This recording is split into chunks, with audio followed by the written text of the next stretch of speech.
আমি আপনাদেরকে খোলা করে জিজ্ঞেস করতে চাই, এই মসজিদে ইমামতি করা আমার কোন জরুরি না।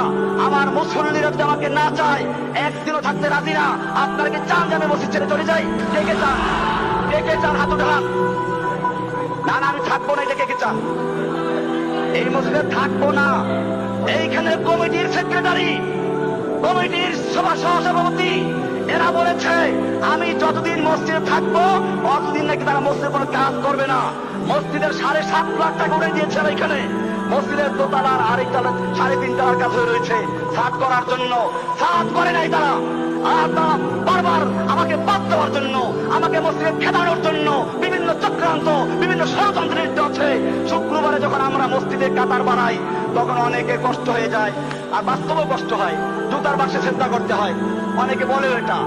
এখন এটা কি দোষটা কি আমার না যেই কমিটি মসজিদের টাকা উঠে 1 বছর আগে, তারপরেও মসজিদের কাজ না করে ইমাম সাহেবকে খেলাবার জন্য, ইমামকে বাদ দেওয়ার জন্য, যে ইমাম তাদের গোলামি করে না, যে ইমাম তাদের কথাবার্তা উঠা বসা করে না, যে ইমাম তাদেরকে তোয়াজ করে না, যে ইমাম তাদের বাসায় গিয়ে ধর্ণা দেয় না, এই কারণে ইমামকে বাদ দিতে চায় মুসলমান জাতি।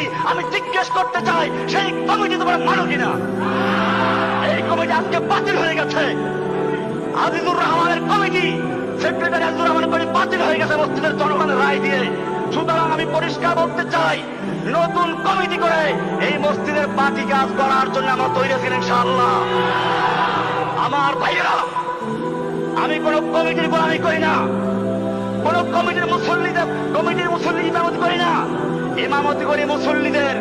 আমার মুসল্লি যতদিন পর্যন্ত আমাকে চাবে অতদিন পর্যন্ত আমি থাকবো। আর যদি আমার মুসল্লিরা বলে না আপনাকে এখন আর দরকার নেই, আমি সেদিন আসসালামু আলাইকুম বলে চলে যাবে, এক মুহূর্ত থাকবো না ইনশাআল্লাহ।